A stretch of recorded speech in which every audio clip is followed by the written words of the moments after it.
January 30th, 1943, 11 Hahn in the morning. Berlin, Germany. Reich. Marshal Hermann Göring stood at the podium inside the Reich Broadcasting House, preparing to deliver his anniversary address to the German populace. A decade had passed since the Nazis seized power. The microphones were live, and the nation was listening. Then the air raid sirens blared. 3 wooden aircraft cruising at 25,000 feet over the German capital were about to embarrass the second most powerful man in Nazi Germany. These were not the heavy metal bombers that German interceptors could easily track. These were de Havilland Mosquitoes, crafted from plywood and balsa, capable of speeds exceeding 400 meters. To Göring, commander of the Luftwaffe, this moment would become an obsession that would drain German aviation resources for years. The Mosquito embodied everything Nazi ideology insisted was impossible. A wooden plane built by a democracy Germany considered decadent, outperforming every metal fighter and bomber the Reich had. What unfolded next sparked the most costly attempt at technological imitation in Luftwaffe history. A frantic effort to duplicate what German engineers had deemed impossible. The program ultimately failed, not due to enemy action, but because of the industrial limitations the Mosquito had been designed to overcome. At precisely 11:00, bombs rained on Berlin. Göring's speech was abruptly cut off mid-broadcast. For more than an hour, chaos consumed the station as technicians scrambled to restore the connection. When Göring finally resumed, observers described him as visibly furious and humiliated. His famous boast from September 1939 reverberated mockingly in German minds. No enemy bomber can reach the Führer. Yet now, enemy aircraft had struck Berlin itself in broad daylight on the most significant date of the Nazi calendar, and they had done so with wooden airplanes. The Mosquito raid involved 6 aircraft in total. 3 from 105 Squadron struck in the morning, followed by 3 more from 139 Squadron in the afternoon, timed to disrupt a speech by Propaganda Minister Joseph Goebbels. 5 planes returned safely. 1 Mosquito from 139 Squadron, crewed by Squadron Leader Darling and Flying Officer Wright, was shot down by anti-aircraft fire, killing both men. Their sacrifice proved that even the Mosquito was not invincible.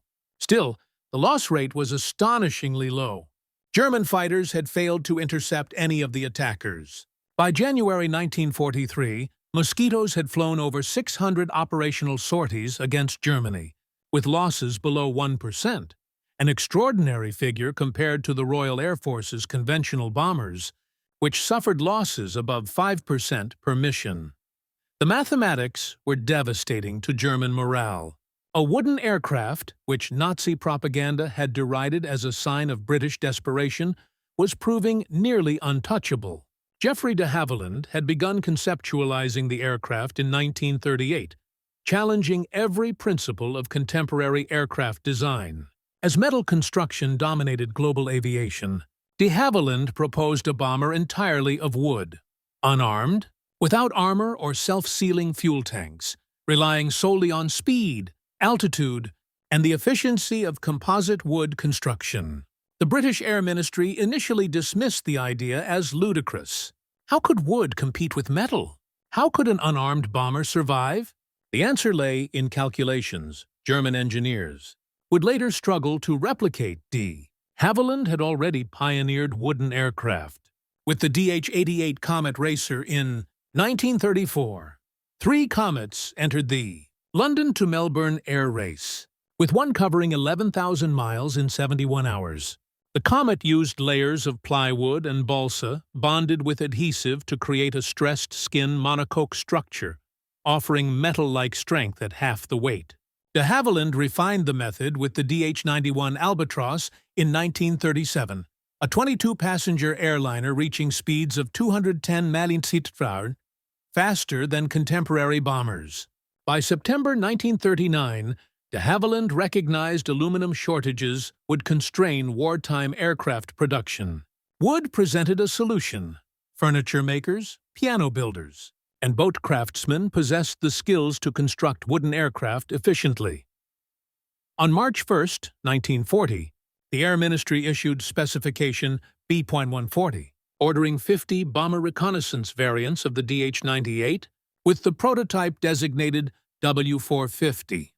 On November 25, 1940, de Havilland flew the prototype from Hatfield Aerodrome for 30 minutes, exceeding expectations. Painted bright yellow, the Mosquito handled with fighter-like agility despite its size. The first operational reconnaissance sortie occurred on September 17, 1941, over France. On January 16, 1941, the prototype raced a Spitfire, flying 20 mph faster at 22,000 feet, despite weighing twice as much. German intelligence dismissed these numbers as propaganda, yet the Mosquito achieved them. Its secret lay in its power-to-weight ratio.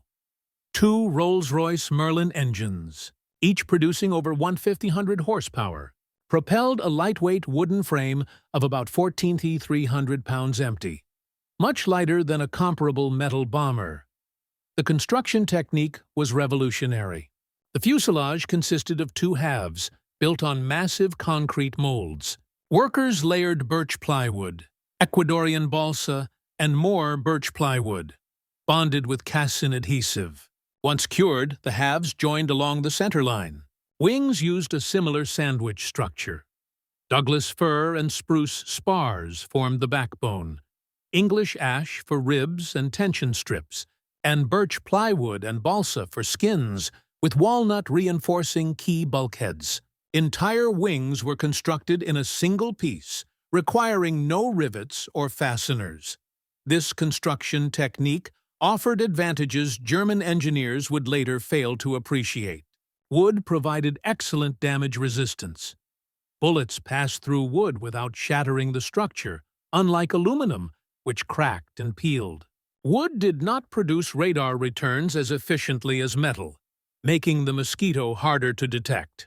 Wood could be repaired in field conditions using basic tools and materials available anywhere. Most critically, wood eliminated dependence on strategic metals that Germany lacked. By summer 1942, Mosquitoes were operational in multiple roles. Photo reconnaissance variants flew over Germany at 40,000 ft beyond the ceiling of German fighters. Bomber variants struck precise targets with minimal losses.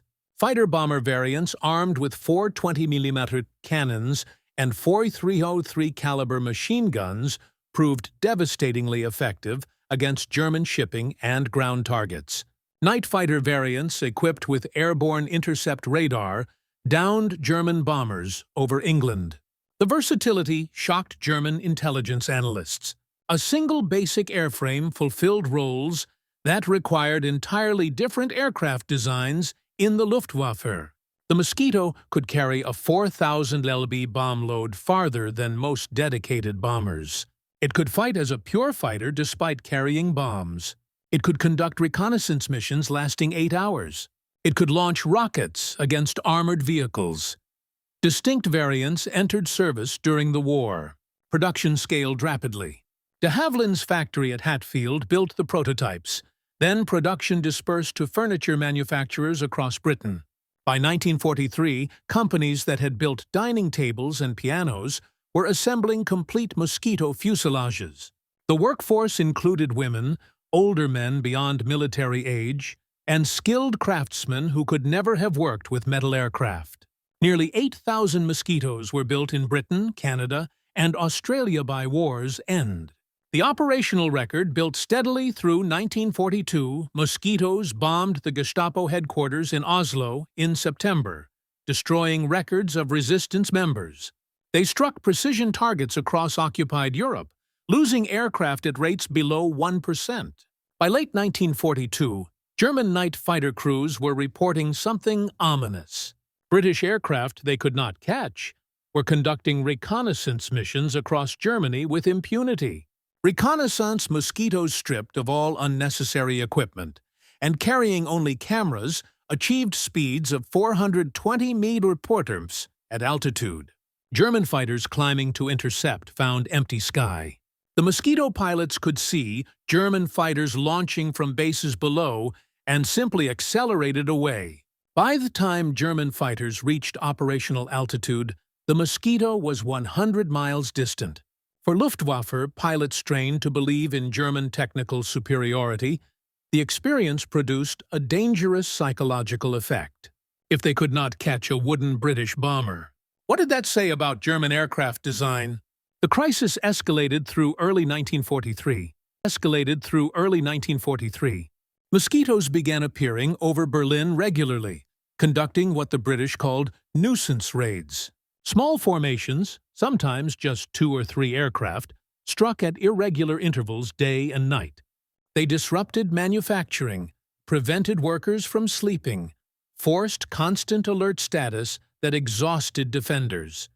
German fighters scrambled repeatedly, burning precious fuel, achieving nothing. Anti-aircraft batteries fired thousands of rounds, hitting nothing.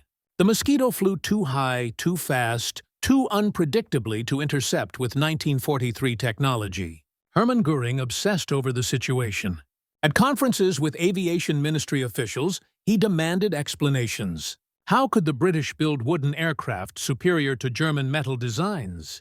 The answers he received contradicted Nazi ideology at every level. British engineers were not inferior. British industrial organization was not chaotic. British material science was not behind German standards.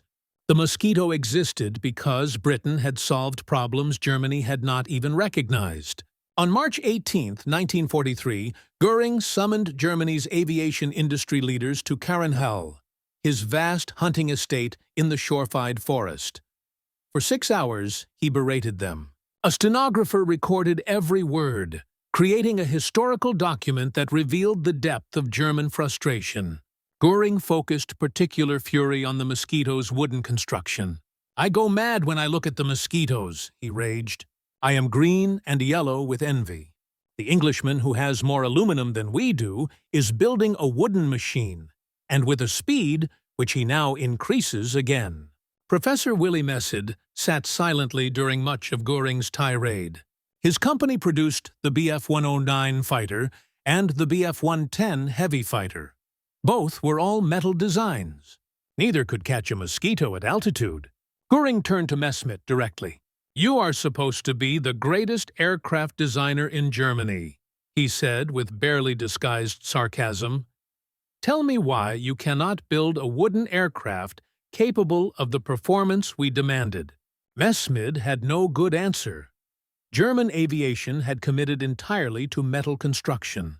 The industrial infrastructure, the engineering expertise, the manufacturing processes, all optimized for aluminum airframes. Converting to wood construction would require retraining workers, retooling factories, developing new adhesives, sourcing different materials. Germany lacked access to high-quality balsa wood from Ecuador. German furniture industry had different skills than British piano makers. The adhesive technology that made British wooden aircraft possible was not available in Germany. But Göring wanted a German Mosquito, and what Göring wanted, the aviation industry had to provide. Gerhard Milch, Reich Minister of Aviation, had already decided that Faul-Wolf would lead the effort. Kurt Tank, chief designer at Fowler-Wolf, had begun preliminary work on a wooden night fighter in late 1942. The project would receive top priority, unlimited resources, and a name deliberately chosen to invoke the British original. The Germans would call it the Mosquito. The Fowler-Wolf TAR 154 Mosquito represented German engineering attempting to replicate British empirical success. Tank proposed an aircraft superficially similar to the Mosquito. Twin engines, wooden construction, 2 crew members, heavy armament for night fighting. The specifications called for speeds of 440 mm, a ceiling of 37,000 Metern tt, and a range of 1,000 mi. If achieved, these numbers would match or exceed the Mosquito's performance. The design progressed rapidly through late 1942 and early 1943. Tank initially selected the Junkers Jumo 211 engine for early prototypes. Aliquid-cooled inline engine producing 1300 to 500 horsepower, depending on variant. However, the intended production engine was the more powerful Junkers Jumo 213, capable of 1,750 horsepower. The airframe would use wooden construction with strategic metal reinforcements. A special phenolic resin adhesive called TGO film, manufactured by Gold-Schmidt Company in Wuppertal, would bond the wooden components. The cockpit would be pressurized, a feature the Mosquito lacked. Armament would include two 30mm Mk108 cannons and two 20mm body T-13 MG-151 cannons, firepower exceeding any British night fighter. On July 1, 1943, the first prototype took flight from Langenhagen Airfield. The aircraft designated V-1 bore the identification code TE+FE. Test pilot Hans Zander likely flew this initial flight, though some sources credit Kurt Tank himself. The flight lasted 40 minutes and showed promise.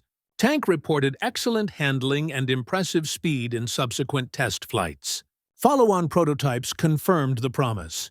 During competitive trials at Rechenlehr's airfield, the TAR-154 outflew both the Heinkel He-2, 1-9 and Junkers Ju-38, the lightly loaded prototypes without full armament and radar. Equipment reached nearly 440 mph in level flight.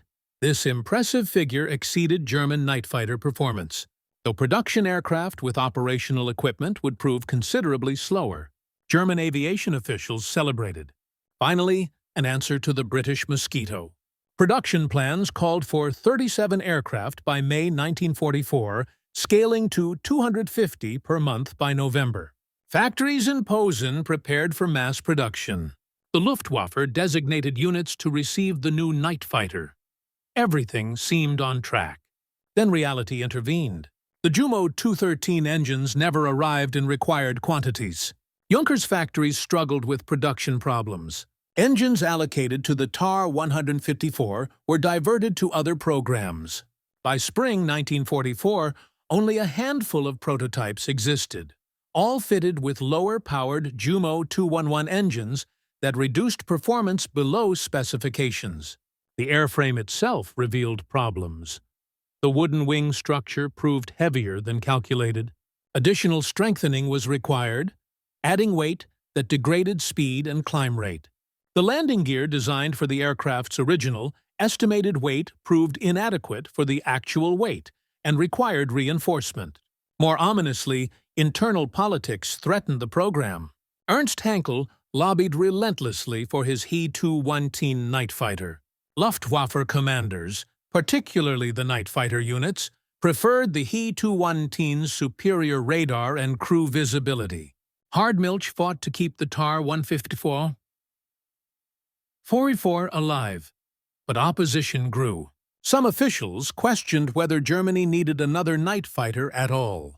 Resources might be better spent on jet fighters like the Mi-262. Kurt Tank found himself defending his design against critics within his own government. Then on May 29, 1940, 3 Royal Air Force bombers struck. The targets included industrial facilities in the Posen province, where TAR-154 production was beginning. More critically, bombers attacked Wuppertal. The town held Goldschmidt Company's factory, the only factory in Germany producing TGO film adhesive. Over 700 aircraft participated in the devastating night raid on Wuppertal, creating a firestorm that killed thousands. Among the destroyed facilities was the TGO film production plant. TGO film production ceased immediately. The immediate response was to source alternative adhesives. Dynamit Nobel AG in Leverkusen produced a phenolic resin adhesive used in other applications. This substitute was delivered to Fowler-Wolf with assurances it would work adequately. What followed was catastrophic. On June 28, 1944, a TAR-154, A1 broke apart during a test flight. Investigation revealed the substitute adhesive had chemically reacted with the wooden structure, corroding the wood fibers and destroying structural integrity. In July 1944, 2 more TAR-154A1 aircraft, completed using the Dynamit Nobel adhesive, took off for acceptance testing. 1 aircraft crashed when its wings disintegrated in flight. 3 more crashes followed. Each one revealed the same problem. The replacement adhesive was not just weaker than TGO film, it was actively destructive. Kurt Tank immediately grounded all TAR-154 aircraft and halted production. Engineers frantically searched for alternatives. None existed within Germany. TGO film required specific chemical processes and materials that could not be replicated quickly. The factory that produced it was gone. Destroyed by the same British bombers the TAR-154 was designed to intercept. On August 14, 1944, Tank formally ceased all production of the TAR-154. On September 9, 1944, the Reich Aviation Ministry cancelled the entire program. Approximately 50 production aircraft had been completed, most using the inadequate substitute adhesive. A few pre-production aircraft remained serviceable. Several were assigned to night fighter units for evaluation. Combat records suggest they achieved limited success against British bombers, but were outmatched when encountering Mosquitoes. The irony was complete. Germany's attempt to copy the Mosquito failed, because British bombers destroyed the one factory producing the adhesive that held the German copy together 1 year before the TAR-154 entered production. The Wooden Wonder had destroyed the very industrial capacity needed to replicate it, but the failure went deeper than one bombing raid. The TAR-154 disaster revealed fundamental weaknesses in German aviation that would have doomed the project even without the Wattle raid. Germany lacked access to the high-quality materials the Mosquito used. Ecuadorian balsa, Canadian spruce, British birch. These were Empire resources Germany could not obtain. German wood substitutes were heavier and less consistent. British adhesive technology developed. Through years of experience building wooden racing, aircraft and airliners exceeded German capabilities. The casein glue, used in British Mosquitoes, proved reliable in all climates and conditions. German adhesives developed for furniture and construction could not withstand the stresses of combat aircraft. More fundamentally, Germany lacked the industrial organization to mass-reduce wooden aircraft. British furniture factories converted smoothly to Mosquito production because the skills transferred directly. German furniture industry had different construction methods. Retraining workers, adapting factories, developing quality control procedures all took time Germany did not have. The Mosquito had been in production since 1941. By the time Germany attempted to copy it in 1943, the British had solved hundreds of manufacturing problems and trained thousands of workers. Germany tried to replicate in months what Britain had developed over years. The strategic situation made matters worse. By 1944, Germany faced resource shortages across all industries. Aluminum remained scarce, but so did wood. Quality lumber was diverted to war infrastructure, fortifications, mine timbers, chemical plants that might have produced adhesives focused on explosives and synthetic fuels. Skilled workers, who might have built wooden aircraft, were conscripted into the Wehrmacht, were working in higher priority programs. The Faller Wolfar 154 competed for resources with jet fighter programs, existing piston aircraft production, and desperate attempts to replace losses on multiple fronts. Personnel quality declined as the war continued. Kurt Tank was a brilliant designer, but he lacked Geoffrey de Havilland's decades of wooden aircraft experience. The engineers working on the TAR-154 were learning as they designed, making mistakes that British designers had already encountered and solved. Test pilots reported handling problems that suggested fundamental aerodynamic issues. Quality control at factories degraded as experienced workers were replaced by forced labor and hastily trained recruits. Aircraft emerged from factories with construction floors that should have been caught during production. The few TAR-54 aircraft that reached operational units performed poorly compared to expectations. The Jumo 211 engines provided insufficient power. Top speed rarely exceeded 400 mph. far below the Mosquito's performance. Climb rate was inadequate for rapid intercept. The wooden construction proved difficult to maintain in field conditions. Moisture damaged adhesive bonds. Temperature changes caused warping. Repairs required specialized skills and materials that forward units lacked. Most operational TAR-15-4s were grounded within weeks due to maintenance problems. Combat encounters with actual Mosquitoes proved humiliating. On March 16, 1945, a Junkers engineering report documented engagements between TR-1549 fighters and British Mosquitoes over northern Germany. In every encounter, the Mosquito outran the German aircraft. The TAR-154 could not catch what it was designed to destroy. Its wooden construction, which should have provided performance advantages, instead added weight and maintenance burdens without delivering the speed necessary to compete. By April 1945, the remaining TR-154 aircraft were withdrawn from combat operations. Some were used as training aircraft for jet pilot conversion. A few were cannibalized for parts. Most were simply abandoned at airfields as Allied forces advanced. The total production run, including prototypes, numbered perhaps 70 aircraft. Compare that to nearly 8,000 Mosquitoes built by the Allies. The program consumed resources, engineering talent, and factory capacity that Germany desperately needed elsewhere. The return was effectively zero. The contrast between the Mosquito and the TR-154 illustrated broader patterns in wartime technological competition. The Mosquito succeeded because it was designed around available resources and industrial capabilities. Geoffrey de Havilland understood that Britain had skilled woodworkers, reliable adhesives, and access to quality materials. He designed an aircraft that exploited those advantages.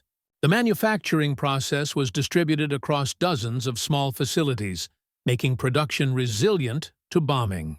The design was deliberately simple, using proven construction methods scaled up from smaller aircraft. The TAR-154 failed because it attempted to copy a design without understanding the industrial ecosystem that made it possible. German engineers saw the Mosquito's performance, assumed they could replicate it by copying the visible features. They missed the decades of experience, the industrial infrastructure, the material science, the trained workforce. They assumed wooden construction was simple because wood was a traditional material. They discovered too late that modern wooden aircraft required sophisticated engineering, specialized materials, and trained craftsmen as skilled as any metal worker. The strategic blunder was assuming that copying an enemy's successful design would automatically produce similar results. This approach ignored the context in which the Mosquito was developed.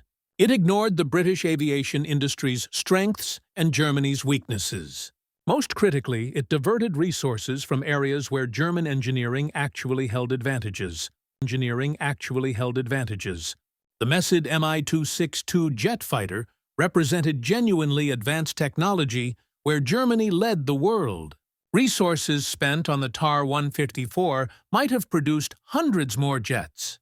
Hermann Göring's envy of the Mosquito led directly to one of the Luftwaffe's most expensive failures.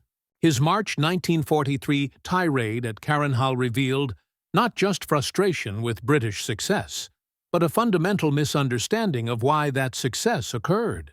Göring believed that superior German engineering should automatically overcome any British advantage. He could not accept that British empirical incremental development might produce better results than German theoretical approach. He demanded a German Mosquito without understanding what made the British Mosquito work. The broader lesson extended beyond aircraft design. Nazi ideology consistently underestimated enemies it considered racially or culturally inferior. The Mosquito demonstrated that British engineering was not just competitive with German engineering, but in specific areas superior. The aircraft's success came from practical problem-solving, not theoretical elegance.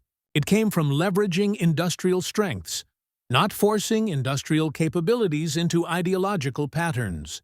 It came from distributed production using available skills, not centralized manufacturing requiring specialized resources. Germany's failure to copy the Mosquito mirrored its failure to match Allied industrial production across all categories. By 1944, Allied factories outproduced German factories in every measurable category. Aircraft, tanks, ships, trucks, artillery, ammunition, all showed massive Allied advantages. Germany responded by trying to match quality against quantity, developing technically sophisticated weapons that required resources Germany lacked. The result was smaller numbers of marginally better equipment. Facing overwhelming numbers of good enough equipment, the wooden wonder remained beyond German reach until war's end. Mosquitoes continued striking targets across Germany through April 1945.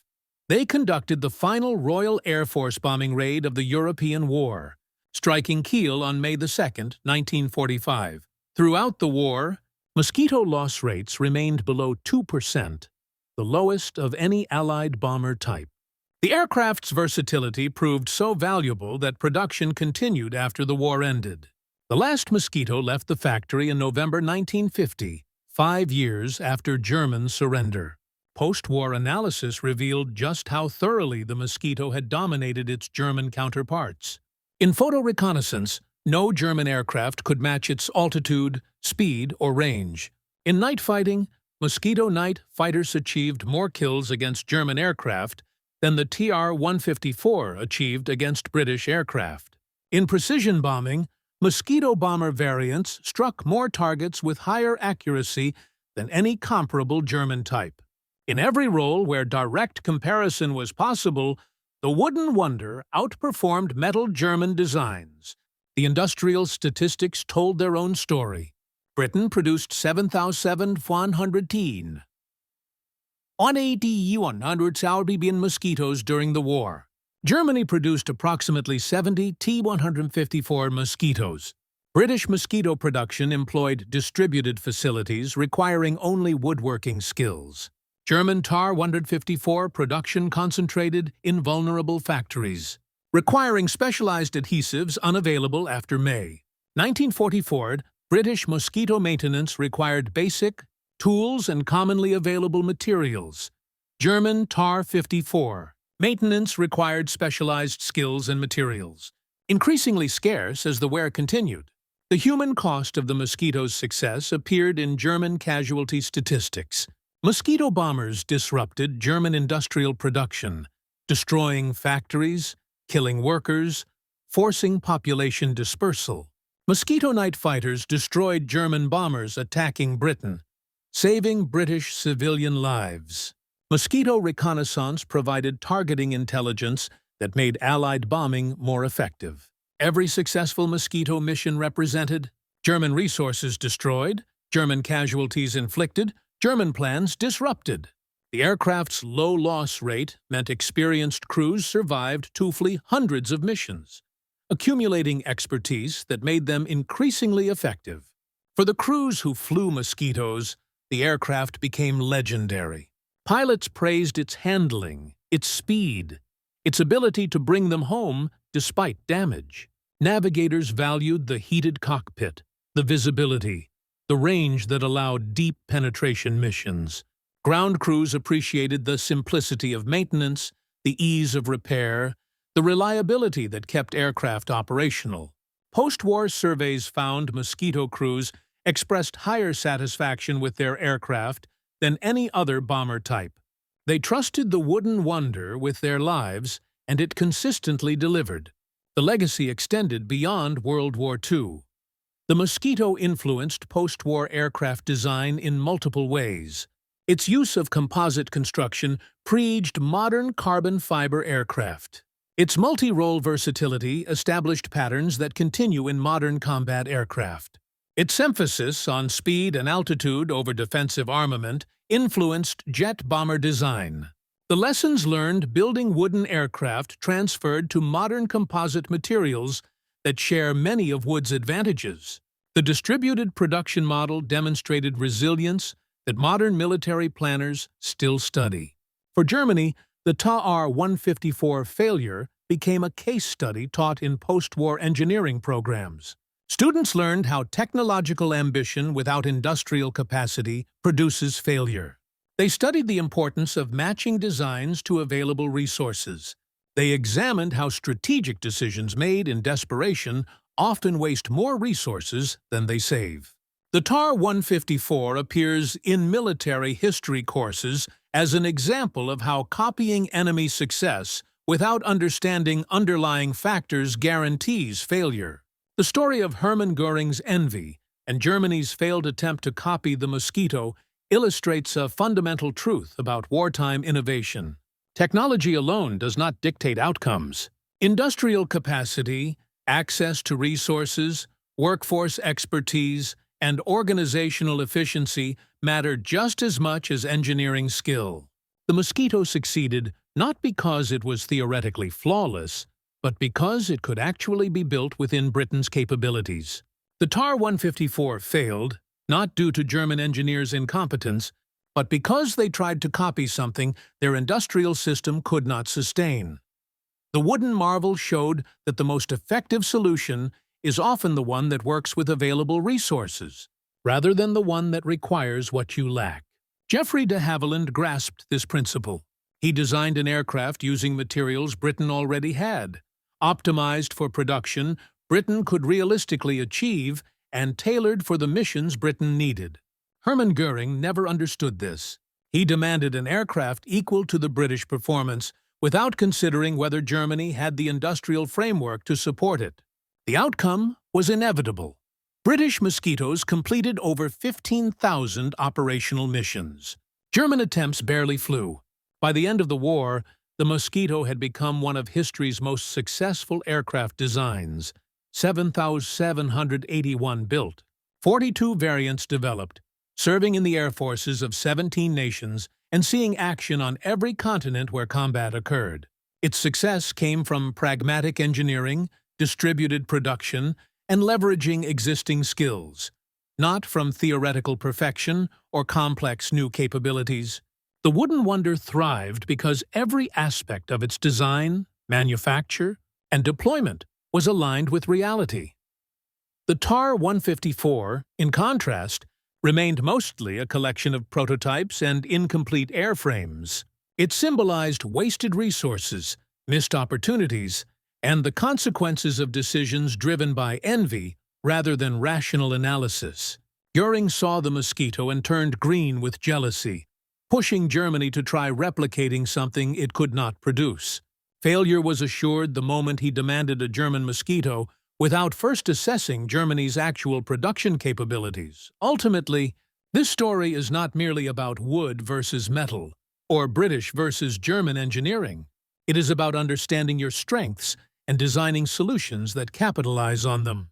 It is about recognizing that what works for your adversary may not work for you, and that attempting to copy superior solutions without the necessary foundations leads to inevitable failure. The Mosquito demonstrated these lessons. The TAR-154 confirmed them, and Göring learned them far too late.